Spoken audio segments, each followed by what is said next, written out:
They wanted to honor someone very special. This is a first time this award's been bestowed upon anyone. So with that said, and in the interest of time, I'm going to ask both of them to come up here, please.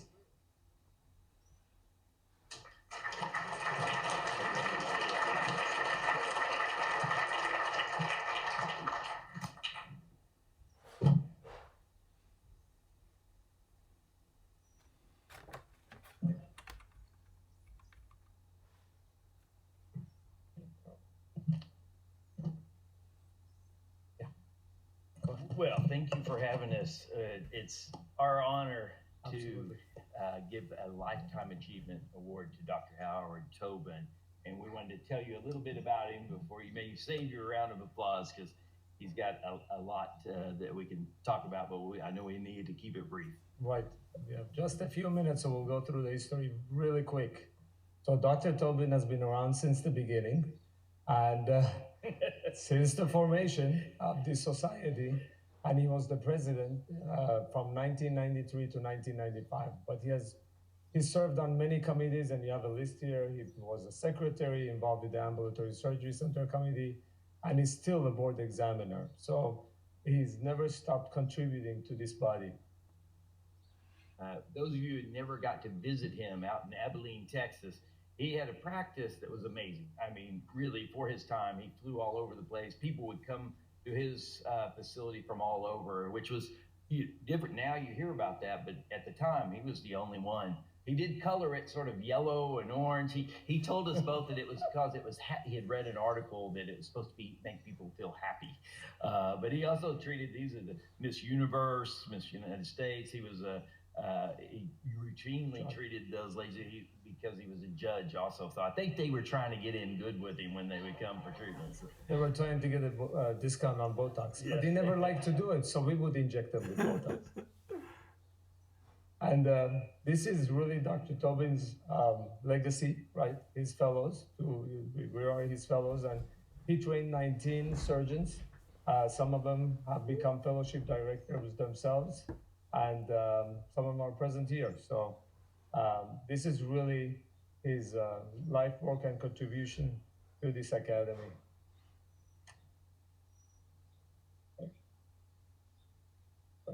All right, so I asked all the fellows to send me pictures from their fellowship, but only the 4 favorite fellows sent. And as you can see, Angelo is still the most well-dressed. You know, he always has been. You have Dr. Farzane, who's sitting right here. Dr. Goffes, he could not come, but he sent warm, all of them sent warm regards and congratulations. And myself, the last day of fellowship right there. Most of you may know he was a jet pilot, flew a single pilot jet. So the bigger jet was obviously his, not the little trick plane. But he also, he loves speed and flying, because he's often come to our courses on his motorcycle if he didn't fly. Did wreck it one time, so he survived that. His dog there would fly with him all the time. She was named Amelia after Amelia Earhart for flying. I think one time he told me that he's really a pilot first, and that happens to do surgery, because I think it made him feel safer when he was flying. That's right. And he just retired now, and he always said to me, I'm not going to retire until I stop flying. So he stopped flying last year, and he retired in December, just like he predicted. But Dr. Tobin has been boldly standing up for this society and cosmetic surgeons his entire career. And, you know, this continues till today. This is a derogatory article that was written, and you can see that he responded, and he's always trying to build bridges with the other side. But unfortunately, it has fallen on deaf ears. You have to know where he came from, and he really is one of our leaders that have done so much for this society through the years, and hopefully all of you get to know him. But the start was actually before even Webster was Kazanjian, who sort of became basically the pioneer of plastic surgery. He was an oral surgeon to start, but did a lot of work in the war. Webster worked under him and was known as the father of cosmetic surgery, followed by Dr. Tobin, which I would argue that's really the father of modern cosmetic surgery fellowship training. because so many have come from him. If we look who has gone down and great fellows down through the probably, I think we've counted them, they're up to about 80 or so Yes. altogether. And these are famous quotes that are still true today. Dr. Webster saying, "Our finest achievement is having the specialty of cosmetic surgery formed by like-minded surgeons who have no allegiance to any current specialties." And in the old days, it was said earlier today, plastic surgeons poo-pooed cosmetic surgery. So this society was really the only place they could get together and share ideas. And Dr. Tobin has said, "For better or for worse, my career is linked to the success of this academy. There is no fallback position for me. By defining myself as a cosmetic surgeon, no other organization can complete my needs." So we all try to emulate Dr. Tobin in some way. We always fall short. But truly, we do try to emulate him in his wisdom. He's one of the wisest people I know. And if you've ever heard him give a lecture, there's always some wisdom imparted. So if there's somebody that you want to emulate, it would be Dr. Tobin. Sure. And this is a letter from Dr. Goldwyn, past editor of the Plastic and Reconstructive Surgery Journal. And you can see that, throughout his career, he's been respected by people in the academy, but as well as the plastic surgeons. In fact, when I was graduating and thinking about cosmetic surgery, the person that recommended his fellowship to me was the plastic surgery attending, who said, "Jacob, if you go to this guy, you're just gonna do fine. You're gonna be okay." Dr. Tobin also does lots of volunteer work, and this is just a short list of some of them. He's participated in Operation Thousand Smiles. He does airlifts for combat veterans, injured veterans. He does the angel flight for people that need medical treatment. He also is a very good supporter of the IDF canine unit, as he has a love for dogs, and he's done that for years. And he also donates and participates as friends of the IDF organization, and you can see pictures from all of those activities in the past years.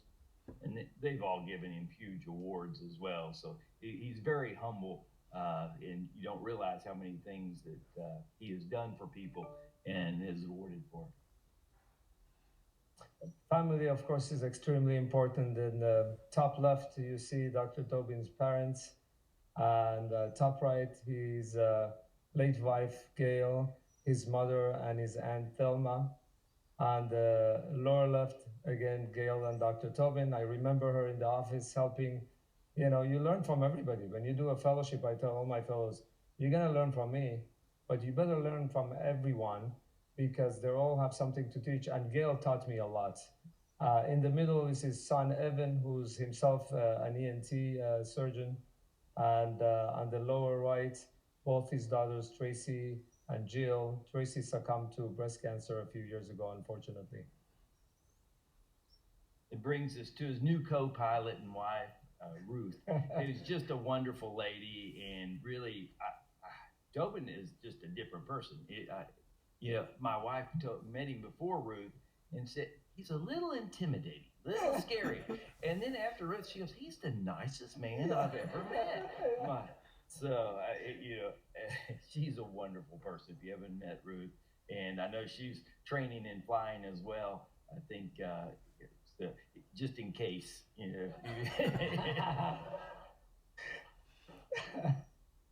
That's great. And Dr. Tobin has a bunch of grandkids and grandfellows. Here's a picture from 2016 at the CACS meeting.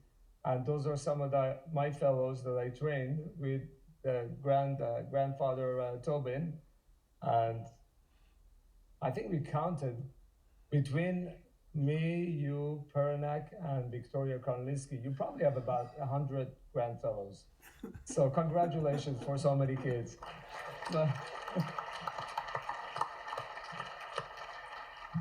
But in addition to his grandfellows, really, I mean, my family and a lot of his fellows' families, look at him, look up to him as a grandfather. I've visited his ranch twice with my kids on Memorial Day weekend, and you can see a picture from 2019 in the middle, and more recent pictures with the same kids, taller and having fun, doing stuff, and he's still teaching them. He taught my kids how to fish, how to shoot, how to drive a tractor, and how to hook up all these different devices to mow the lawn and clean everything. It's incredible. He's still teaching everybody. We have a message from his son as well.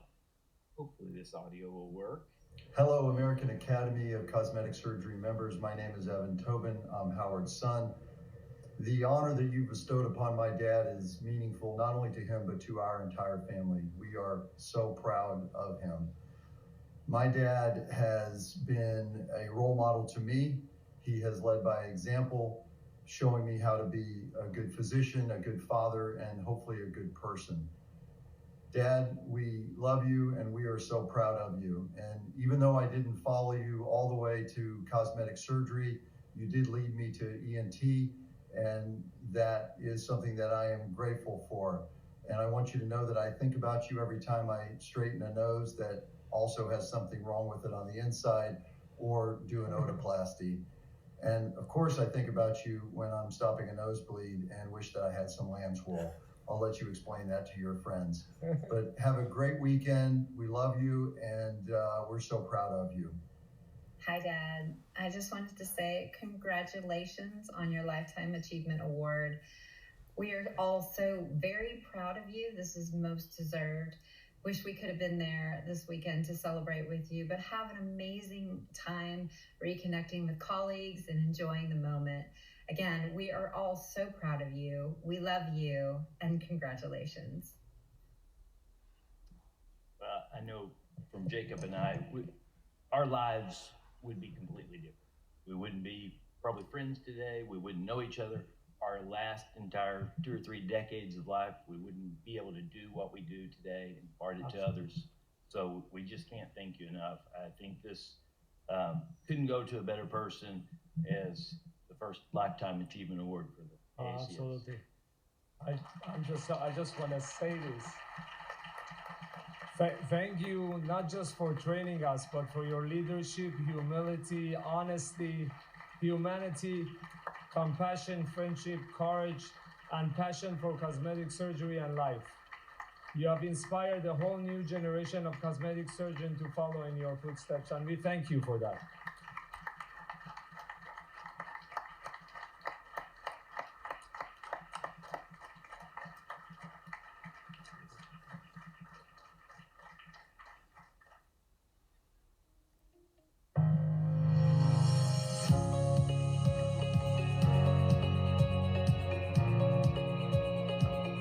I'm almost speechless, but not quite. I'm humbled, truly honored. I've been very blessed in my life. I've got a wonderful wife. I've got great kids. I had a great career. But I also fought a lot. I'd say most of my life was a fight. And that fight brought me into this organization. Just a little bit about the history. I started out as a head and neck cancer surgeon, and so I was active in the American Academy of Facial Plastic and Reconstructive Surgery, and I got to know Dick Webster through that organization.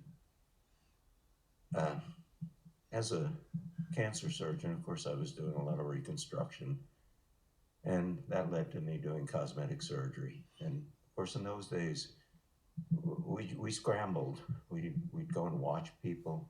We'd do some crazy stuff. First tummy tuck I ever did, I'd seen one. But that's the way it was in those days. And then I had a life-changing experience.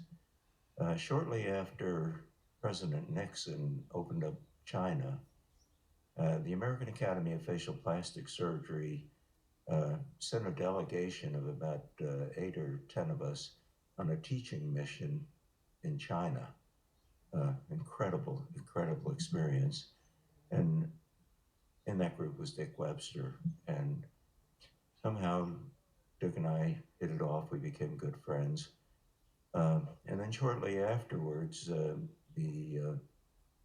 as Dr. Zimmer mentioned, the American Association of Cosmetic Surgeons and the American Society of Cosmetic Surgeons sort of merged to form this new academy. And those two groups, I didn't belong to either of them. They were so different. The association was more of a little elite group, and the society was this ragtag group.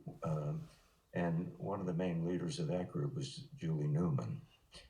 And somehow, Julie and Dick, who became very good friends in spite of their tremendous differences, somehow I guess they saw some potential in me, and they encouraged me to get involved with the academy, which I did. It was a totally different organization in those days. It was a small group. There aren't too many of us left that remember, but the meeting every year was in a hotel in Century City, and we pretty much knew everybody. There weren't a whole, I mean, it wasn't like this. It was a small group, but of course we were fighting the plastic surgeons, and that consumed a good part of my life for many years. But I think of all the responsibilities that I had in the academy was one that, again, Dick Webster assigned to me. Shortly after we started, I had a fellowship program through the Facial Plastic Academy, and Dick said that I should establish a fellowship program within our academy. And I did with a lot of help from a lot of other people. And of course, what it led to is the opportunity to have some part of training some wonderful people like these. Excuse me. It's my legacy. And if I'm ever remembered for anything, it's these guys that I trained.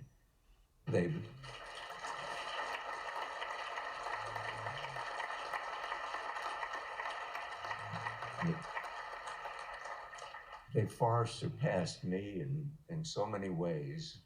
We started out putting on live surgery courses. They were so primitive compared to Angela kind of raised the bar.